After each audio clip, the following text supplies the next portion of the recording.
For latest videos and updates, subscribe our channel. आज हम पढ़ रहे हैं मैकेनिक्स ऑफ सॉलिड्स और इसी को स्ट्रेंथ ऑफ मटेरियल्स भी बोलते हैं। और जो स्टूडेंट्स इस चैनल पर नए हैं उन्हें बता दें, मेरा नाम है सौरभ। अगर आपने चैनल अभी तक सब्सक्राइब नहीं किया है तो इसे सब्सक्राइब करें और लेटेस्ट वीडियोस और अपडेट्स के लिए बेल आइकन पर क्लिक करें। ठीक है, तो आज की क्लास शुरू करते हैं अपन मैकेनिक्स ऑफ सॉलिड्स, या इसी को बोल देते हैं strength of material. Mechanics of solid या स्ट्रेंथ ऑफ मटेरियल। इसमें अपना पहला टॉपिक है stress and strain. Stress and strain. सबसे पहले हम बात करते हैं स्ट्रेस की। स्ट्रेस क्या होता है? स्ट्रेस अपने स्कूल एजुकेशन में भी पढ़ा है और कॉलेज में भी पढ़ा है। सबसे पहली टर्म ही मैकेनिकल में सबसे पहली टर्म ही क्या पढ़ाई जाती है? स्ट्रेस। तो स्ट्रेस अगर एक सर्कुलर रॉड पर एक्सटर्नल लोड लगा दिया जाए, सर्कुलर रॉड या कोई भी मटेरियल जिस पर एक्सटर्नल फोर्स P या एक्सटर्नल लोड P लगा दिया जाए तो इसमें इंटरनल रेजिस्टेंस जनरेट होता है। ये इंटरनल रेजिस्टेंस, इस इंटरनल रेजिस्टेंस को अगर इस एरिया से डिवाइड लगा दिया जाए तो अपने पास क्या आ जाएगा? स्ट्रेस का मैग्नीट्यूड। तो स्ट्रेस इज इक्वल टू कितना हो जाएगा? Internal resistance force, internal resistance force upon में एरिया। और एरिया कौन सा होगा? ये एरिया होगा जिस पर ये एक्सटर्नल लोड लग रहा है। ये क्रॉस सेक्शनल एरिया यहाँ पर लिखेंगे। इंटरनल रेजिस्टेंस फोर्स इक्वल होता है एक्सटर्नल लोड की, तो ये वैल्यू हो जाएगी P अपॉन A और इसकी यूनिट हो जाएगी, लोड को मेजर करते हैं न्यूटन में और एरिया को करते हैं मीटर स्क्वायर में। तो ये हो गया अपने पास न्यूटन पर मीटर स्क्वायर। ठीक है, न्यूटन पर मीटर स्क्वायर को अपन क्या बोल देते हैं? पास्कल। न्यूटन पर मीटर स्क्वायर, एक न्यूटन पर मीटर स्क्वायर किसके इक्वल होता है? एक पास्कल के। इसमें यूनिट्स में स्ट्रेस की हो गई, आगे इलास्टिक कांस्टेंट्स की वैल्यू आ जाएगी। उसमें किलो में, मेगा में या गीगा में वैल्यूज नोट होती है। तो अगर अपन बात करें 1 किलो की, तो 1 किलो इज इक्वल हो जाएगा 10 to the power 3। 1 mega is equal हो जाएगा 10 to the power 6। 1 giga is equal to 10 to the power 9। ये अपन मल्टीप्लाई कर देंगे, अगर अपने को मिलेगा किलो, मेगा और गीगा। एक और कॉमन यूनिट काम आती है जिसका कन्वर्जन बार बार करना होता है, 1 न्यूटन पर mm स्क्वायर। तो 1 न्यूटन पर mm स्क्वायर को हम लिख सकते हैं mm स्क्वायर को अपन चेंज कर लेंगे मीटर स्क्वायर में। पिछले वीडियोस में बताया हुआ है यूनिट कन्वर्जन कैसे होगा। तो 1 न्यूटन पर mm स्क्वायर किसके इक्वल होगा? 1 मेगा पास्कल, या बोल दिया जाए 1 मेगा न्यूटन पर मीटर स्क्वायर के। ये बहुत ही इंपॉर्टेंट है कन्वर्जन। ठीक है, स्ट्रेस। अब अपन बात करें स्ट्रेस की कैटेगरी की। तो स्ट्रेस की कैटेगरी जो है, स्ट्रेस कितने टाइप का होता है? तो स्ट्रेस अपन देख लेते हैं।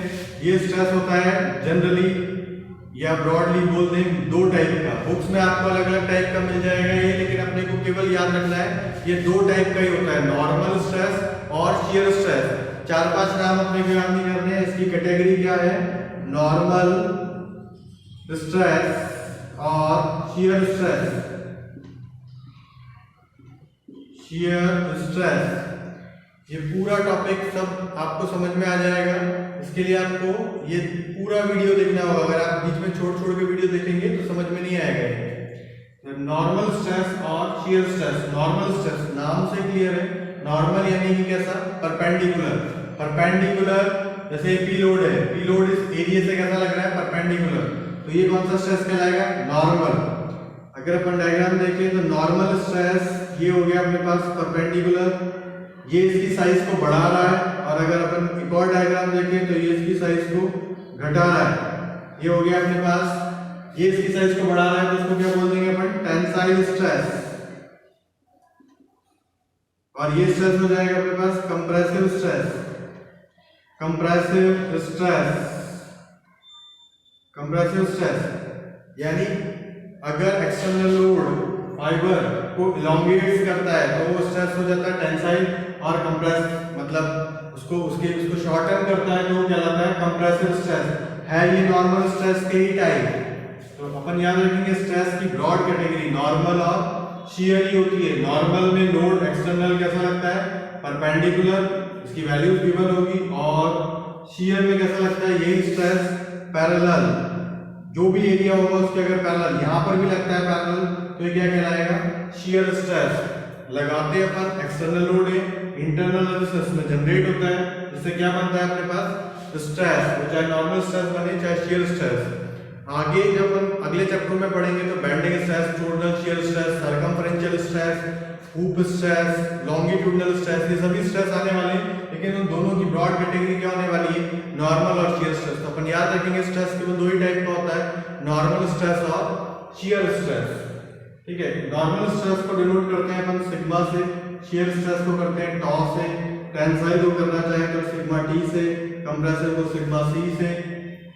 इसको टी से ना भी करें तो सिग्मा किसको बताता है, टेंसाइल स्ट्रेस को, कंप्रेसिव सिग्मा सी हो जाएगा। अगर कोई वैल्यू आ रही है, मान लिया sigma is equal two plus के 15 पास्कल या मेगा पास्कल, तो इसका मतलब है वो टेंसाइल स्ट्रेस है। Sigma is equal to minus के 20 मेगा पास्कल, इसका मतलब क्या हो गया, वो हो गया 20 मेगा पास्कल, और स्ट्रेस कैसा हो गया, वो कंप्रेसिव। ये माइनस साइन क्या डिनोट करता है, कंप्रेसिव। इस बात को अपन ध्यान रखेंगे। ये अपना हो जाता है स्ट्रेस। उसके बाद अगर एक्सटर्नल लोड लगेगा, इंटरनल फोर्स उसमें जनरेट हुआ, स्ट्रेस आया, स्ट्रेस आ गया, लेकिन इसकी शेप भी चेंज हो रही है एक्सटर्नल लोड के लगने से, तो शेप और साइज में चेंज को कौन समझाएगा अपने को, स्ट्रेन। तो अपन देखते हैं स्ट्रेन।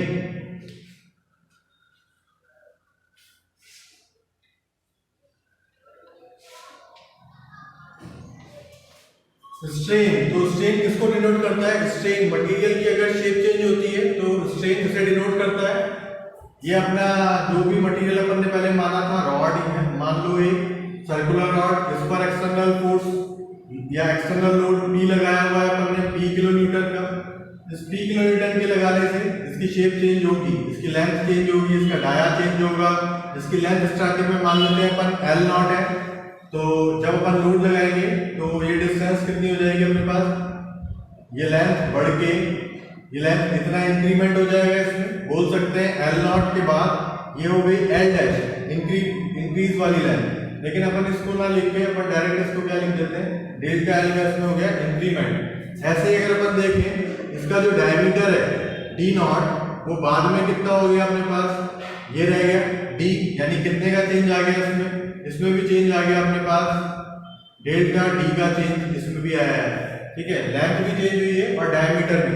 ये सर्कुलर रॉड थी इसलिए लेंथ और डायमीटर।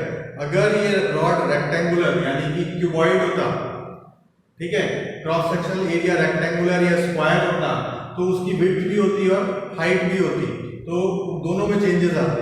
ठीक है, विड्थ भी कम होती और हाइट भी कम होती। इसको अब अपन अगर देखें, लेंथ में भी चेंज आ रहा है और डायमीटर में भी चेंज आ रहा है। तो अपन सबसे पहले तो स्ट्रेन का जनरल फार्मूला देख लेते हैं। स्ट्रेन का जनरल फार्मूला अपने पास क्या होता है, strain is equals to change in original dimension, change in dimension upon में ओरिजिनल डायमेंशन।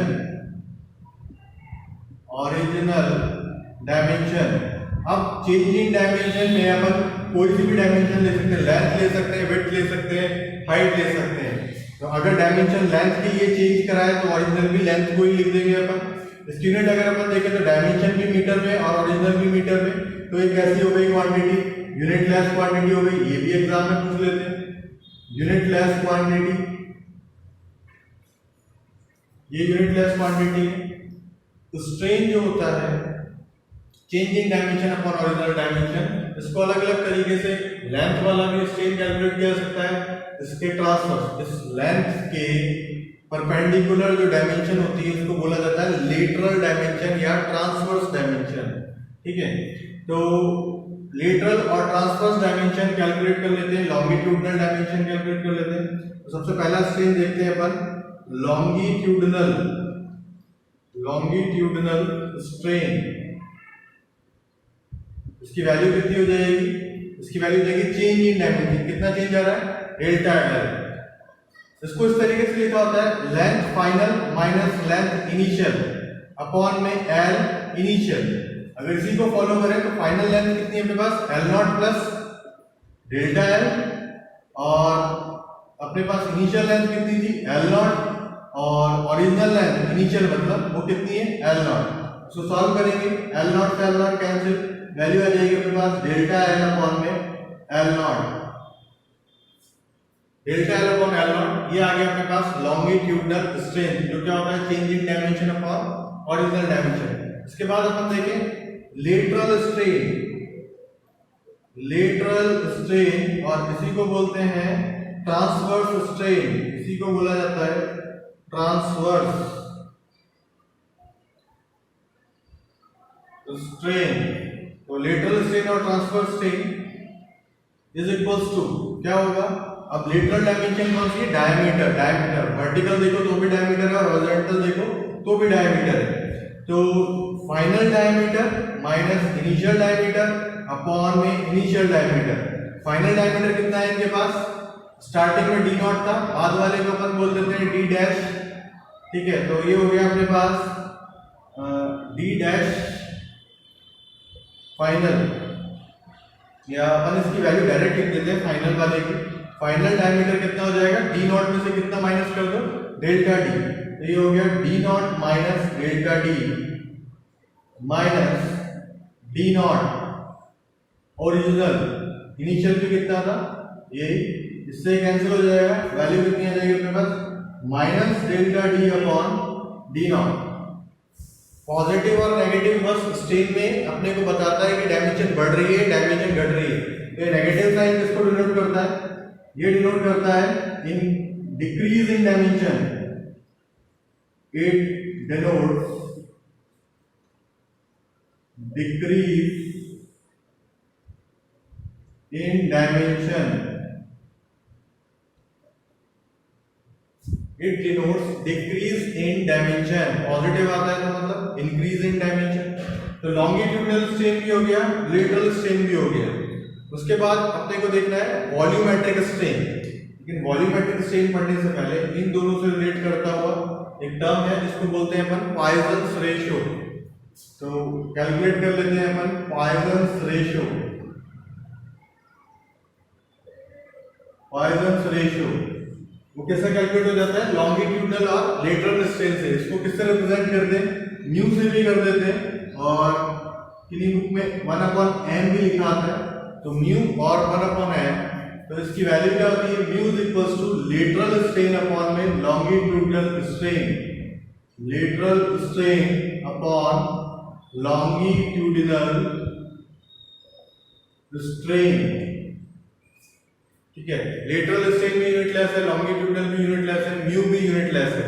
इस म्यू का यूज जनरली लेटरल स्ट्रेन को कैलकुलेट करने के लिए दिया होता है, लॉन्गिट्यूडनल स्ट्रेन का डाटा अपने को दिया होता है, मटेरियल का म्यू अपने को दे देते हैं कि उसका पॉइजन रेशियो कितना है, मल्टीप्लाई किया और लेटरल स्ट्रेन आ गया। इस म्यू की जो वैल्यू होती है, म्यू की जो वैल्यू होती है प्रैक्टिकल 0 से लेकर 0.5 होती है, ठीक है। ये भी एग्जाम में पूछा जाता है, मोस्ट कॉमन क्वेश्चन है प्रैक्टिकली। इतनी वैल्यू होती है, और किसी किसी की वैल्यू कास्ट आयरन की, स्टील की, इनकी अपन याद भी कर लेते हैं, लेकिन सबसे ज्यादा इंपॉर्टेंट ये है 0 से 0.5 इसकी वैल्यू होती है पॉइजन्स रेशियो। तो लॉन्गिट्यूडनल स्ट्रेन और लेटरल स्ट्रेन पढ़ने के बाद जो अपने पास नई टर्म निकल के आ गई वो पॉइजन्स रेशियो, उसको अपन ने यहीं के यहीं पढ़ लिया। स्ट्रेन में अपने को भी पढ़ना है, इसका वॉल्यूम भी चेंज होता है, इसका वॉल्यूम जो चेंज होता है उस वॉल्यूम को भी अपन पढ़ लेते हैं, वॉल्यूमेट्रिक स्ट्रेन, ठीक है। इसे नोट कर लेना।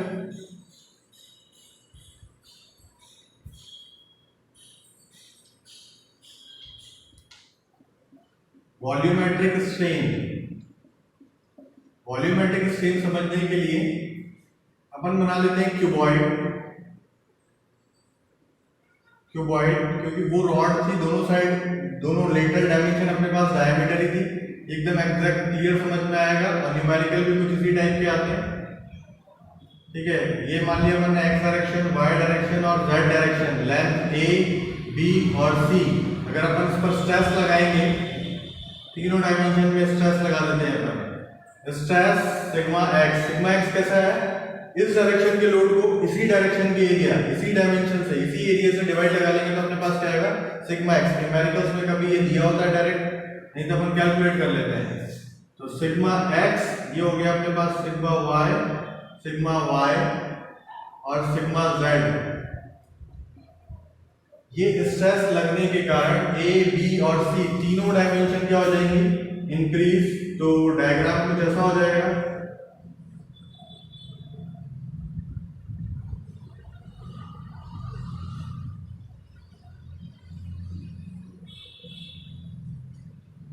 ये डायग्राम कुछ ऐसा हो गया। ये डायमेंशन बढ़ जाएंगे अपने पास, ए plus delta A, C plus delta C और B plus delta B.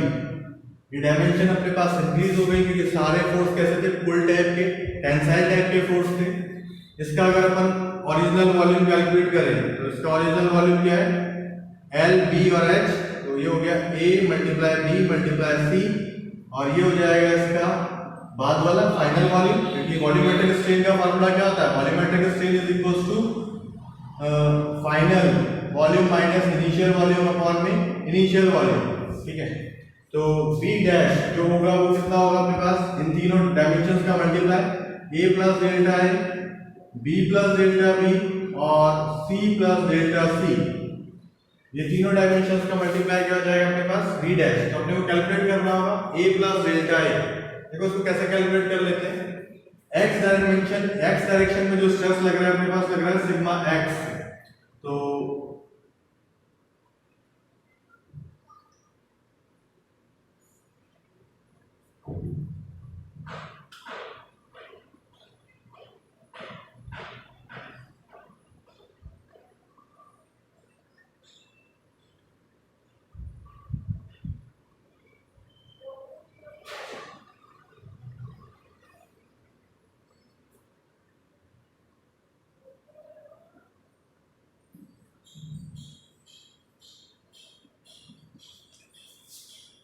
Strain को डिनोट किया जाता है एप्सिलॉन से।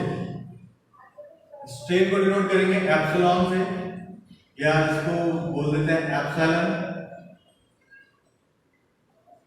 ठीक है, तो अगर लॉन्गिट्यूडनल स्ट्रेन है तो एप्सिलॉन एक्स, लेटरल स्ट्रेन है तो एप्सिलॉन वाई, वॉल्यूमेट्रिक स्ट्रेन है तो उसको बोल सकते हैं अपन एप्सिलॉन बी। तो अपन कैलकुलेट कर रहे हैं बी डैश, इसके लिए अपने क्या लिए डेल्टा ए, डेल्टा बी और डेल्टा सी।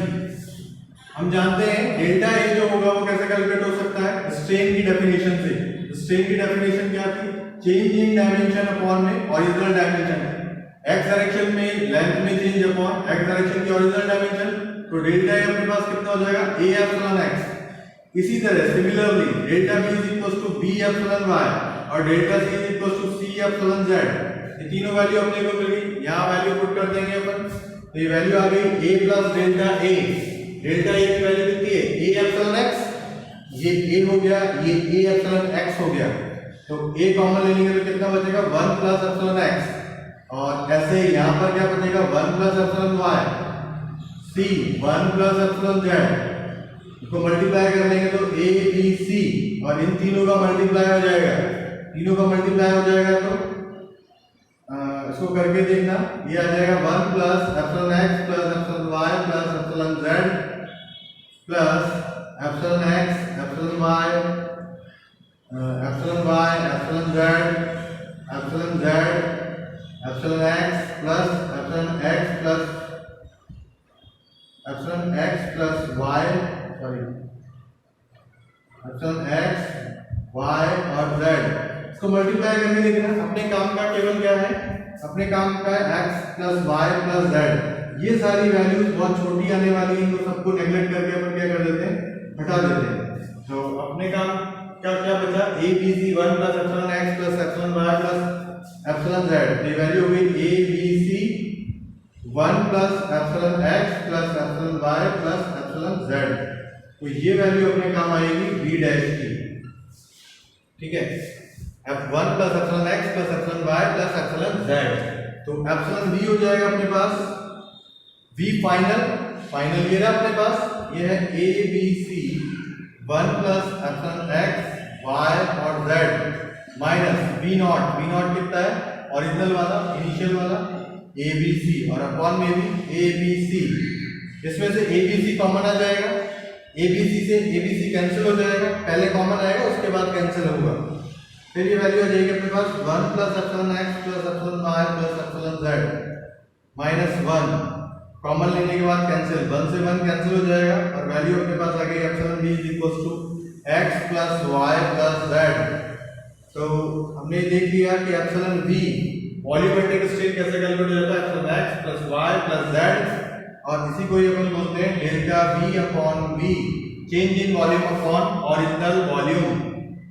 ठीक है, तो इसका और डिटेल में जब अपन 3 डायमेंशनल स्ट्रेस सिस्टम पढ़ेंगे तो उसका एक फार्मूला और आगे बना देंगे अपन एप्सिलॉन v का। तो ये अपने पास कंप्लीट हो जाता है स्ट्रेन।